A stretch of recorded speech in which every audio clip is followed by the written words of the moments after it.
Ang tatalakayin natin ngayon ay patungkol sa solving quadratic equations by factoring and square root property. Siyempre, bago matapos ang video, dapat matutunan mo ang mga to.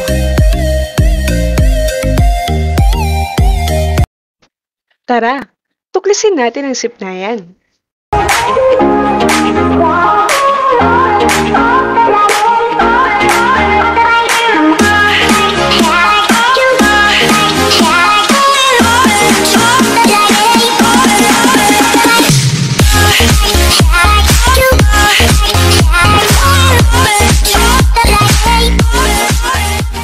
Are you ready?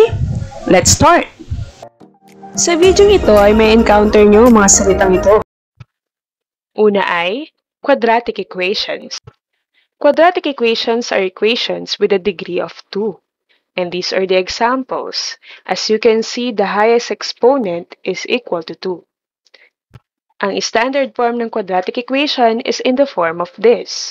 So, bali sa mga halimbawa natin, these are all quadratic equations but only x squared plus 3x minus 2 equal to 0 is in standard form. Zero factor property, it is used to solve the roots of a quadratic equation by factoring.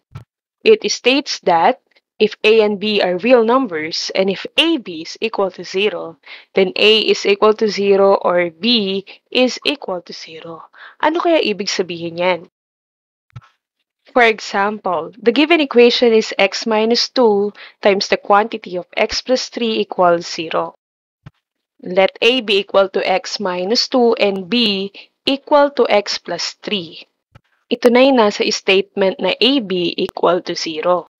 Ibig sabihin ito at ito ay yung a equals 0 at b equals 0. Ayan, nahimay na natin yung statement patungkol sa zero factor property. Ngayon naman, paano kaya tayo magsosolve gamit ang zero factor property? Let's say the given equation is this. Kanina pinaghiwalay na natin sila. X minus 2 equals 0, x plus 3 equals 0. Ngayon, let's solve for x using transpose method. Positive becomes negative, negative becomes positive. Here, transpose negative 2, magiging positive 2. Next is positive 3, magiging negative 3. So, the values of our x using zero factor property are 2 and negative 3. Roots or solution, points at which the graph crosses the x-axis. Ang nakikita niyo sa screen ay isang halimbawa ng graph ng isang quadratic equation. Ang tawag natin dito ay parabola. Ito ay isang parabola that opens upward. Ang roots or solution ay mga points na madadaanan ng graph natin sa x-axis. Ito yung x-axis. Base sa nakikita niyo sa screen, ano yung number na nadaanan ng graph natin? Very good. It's 2 and negative 2. Ibig sabihin ang mga roots natin ay positive and negative 2. Let's have a warm-up. I want you to solve this using the zero factor property. Pwede mong i-pause ang video habang nagsasagot. Kung ganito ang paraan ng iyong pagsagot, very good. Ready ka na para sa solving quadratic equations by factoring. Dito ay may mga susundan lang tayong steps. First, write the equation in standard form, factor completely, use the zero factor property, and ang pinaka-importante, check each solution in the original equation. Let's try this equation. X squared plus 8x plus 15 equals 0. Let's check if this is in the form of ax squared plus bx plus c equal to 0. Naka-standard form na ba siya? Yes, very good. Ibig sabihin, okay na tayo sa step 1. Next step, factor completely. Unang titingnan ay yung first term, x squared. Square root the first term. Ano yung square root ng first term?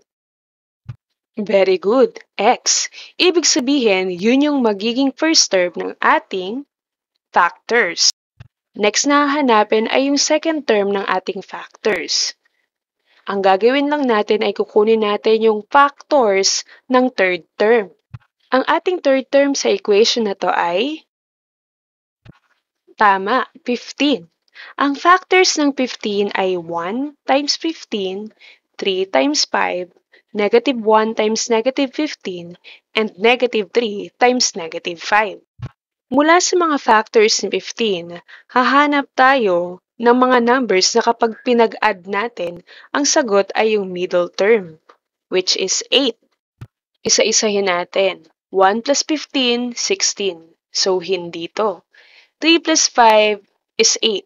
So, i-highlight natin to. Negative 1 plus negative 15, no.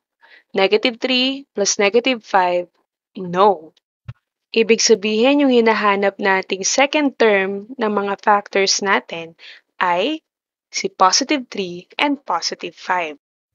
Ito na yung factors, so okay na tayo sa step 2. Ngayon na nalaman na natin yung mga factors, let's use the zero factor property. Paghiwalayin natin, equate x plus 3 to 0 and x plus 5 to 0. Use transpose method. Positive 3 becomes negative 3. Positive 5 becomes negative 5. So, okay na tayo sa step 3. Step 4, checking. Sabi ko nga, ito yung pinaka-importante. Para malaman natin kung tama ba talaga yung sagot natin, we are going to substitute our roots or the value of x to the given equation. Umpisahan natin kay negative 3.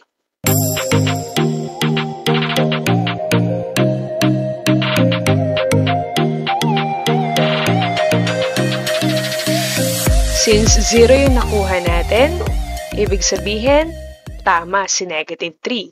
How about negative 5? Ganon din, 0 din yung nakuha natin. Ibig sabihin, negative 3 and negative 5 are the roots of the equation x squared plus 8x plus 15. What if, ganito yung ma-encounter mong quadratic equation? X squared is equal to 49. Kung papansin nyo, si 49 ay isang perfect square. So, dito na papasok yung solving a quadratic equation by extracting square roots. Umpisahan natin sa step 1. Use square root property. Hanapin mo lang yung square root ng 49. Pag gumamit ka ng calculator, kapag whole number yung sagot, ibig sabihin, perfect square siya. Pero kapag may decimal point, hindi applicable ang extracting square roots sa given equation. Ngayon, isa-isahin natin yung mga posibleng square root ng 49. 5 times 5 ba? No, it's 25. 6 times 6? Still a no. It's 36. How about 7 times 7? Yes, it's 49. Ibig sabihin, the square root of 49 is positive or negative 7. Ngayon, i-check natin ang ating sagot by substitution. Since pag in-square natin yung 7 squared is 49 and negative 7 squared is also 49, ibig sabihin, tama yung sagot natin. Ibig sabihin, the roots of the equation x squared equals 49 are positive and negative 7. That's all for today. I hope you learned something. Bago matapos ang video na to, I want you to remember that practice makes progress. So, keep on practicing! And don't forget to like, share, comment, and subscribe to my channel. Thanks for watching!